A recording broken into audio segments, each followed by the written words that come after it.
How's it going, guys? Welcome to another episode of Sicky TV, and today I'm going to be doing my 5 days with the LG V30. I've been using this phone for 5 days now, and I've been loving it. This phone is great and excellent, so let's go ahead and jump down into the good.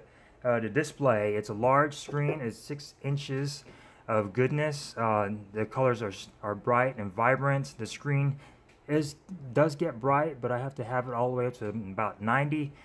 Comparable to the SA Plus. The SA Plus is about at 70 and it looks the same, and the Note 8 is about halfway, and I have to get it up to 90 to compare with the Note 8. I guess the Note 8 is brighter. It's an 18:9 aspect ratio. It's a p-oled display, which means it is a plastic display, and I guess that accounts for the phone being light and thin. It is a very thin phone, and like I said, the colors are bright. It supports QHD+, HDR10, Dolby Vision, all of that good stuff. Coming from Samsung, it is a good transition. The colors are bright, whites and blacks. Everything is just nice on the screen. I wish it got a little brighter, but that's just how it is. But beautiful screen, beautiful display. You won't have any complaints there. And yes, I have been enjoying the headphone jack. This phone does come with a headphone jack, so that is excellent.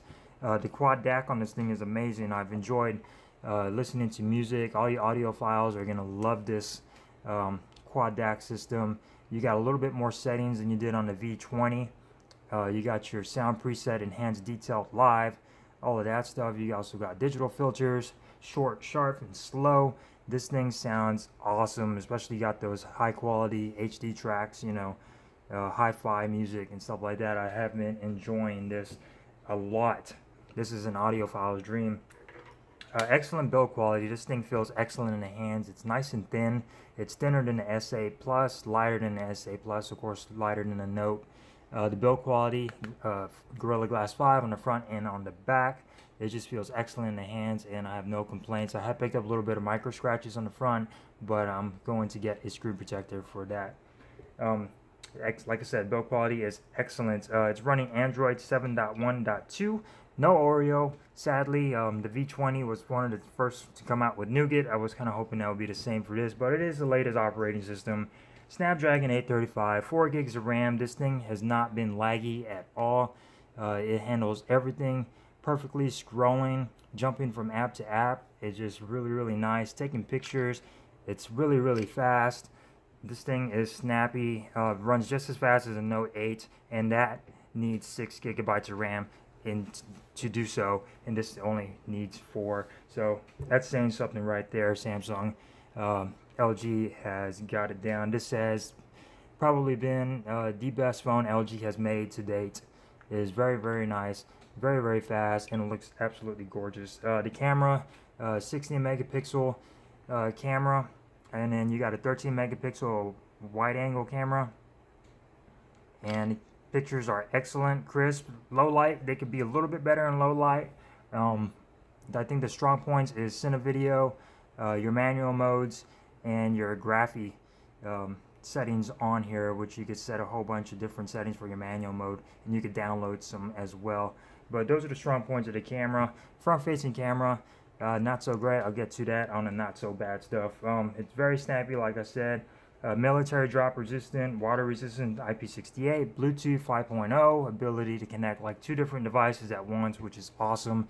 The range goes up to like 200 feet. The longest I've gone was about 150 feet before I started cutting off on my headphones. But it is really, really cool. Better than my SA Plus. I don't know, my SA Plus had issues, but I couldn't go very far without it cutting off. This is a lot better. Great battery life. As you can see, I'm at 21%, and I'm going off of, I'm running it. It's been 21 hours and 18 minutes that I've been running this phone. Estimated time, about 5 hours. Screen on time, about 2:42, so not that much, but I haven't charged this phone since yesterday, and I'm at 21%, so that's pretty darn good for a battery life. 3300 milliamp battery. Could be bigger, but screw it, it's the same as a Note, and it's running just as fine. Fingerprint sensor is fast and accurate. Just tap your finger on there. Sometimes you could just swipe it and it'll unlock it. Really, really fast and accurate. I'm loving that. 64 gigs of storage, plenty of storage. If it's not plenty of storage, you can slap an SD card in there because it is expandable. floating bar replaces the secondary screen. You got all your toggles, your contacts, media control, your little screen capture, stuff like that, gift maker. You can do everything on the floating bar, and of course you could move it from side to side. You could remove it if you want, if you don't want it on there. It's a really cool feature, and that is what the it's replacing the secondary screen the V series is known for. Alright, so on to the not so bad.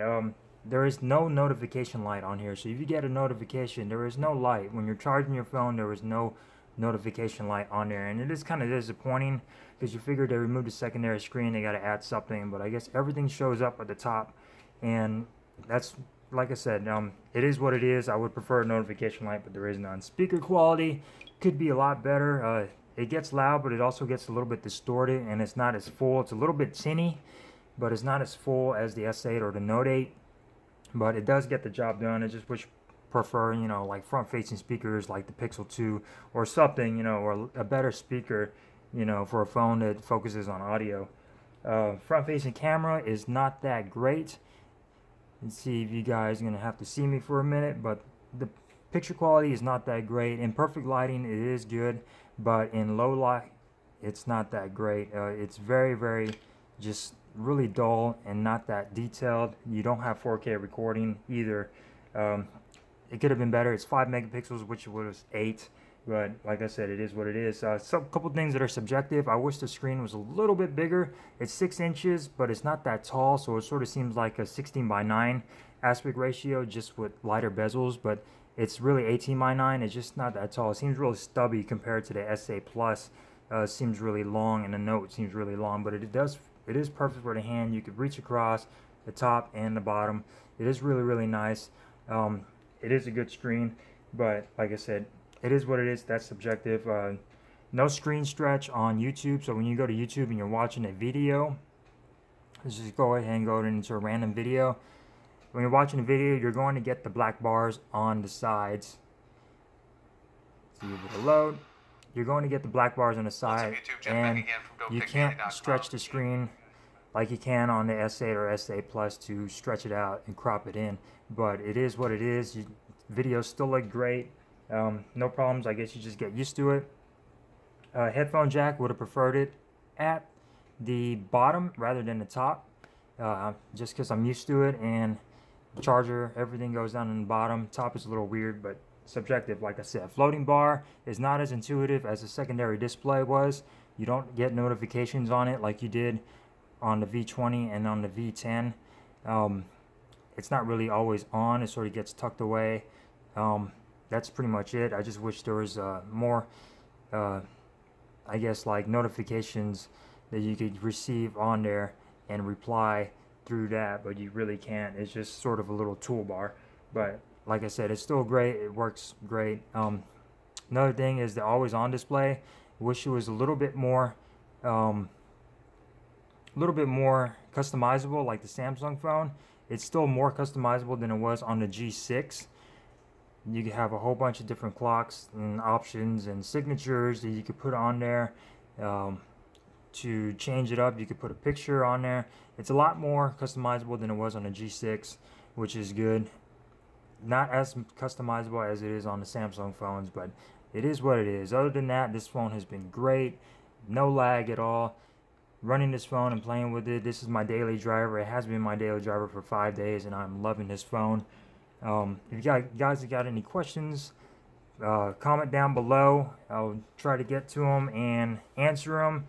Don't forget to give me a thumbs up. Like I said, this is a video, 5 days with the LG V30, and I'm loving it. LG really knocked it out of the park this time with this phone. One of the best phones around. Not quite up there with the Note 8, but it is one of the best phones out right now. It's cheaper than the Note 8. Runs just as fast. Camera quality is excellent. Pictures are excellent. Great phone, great display. Feels great in the hand. Check this phone out, guys. Other than that, don't forget to subscribe, thumbs up video for this video and all that jazz. And I will see you guys in the next one. Thanks for watching. Peace.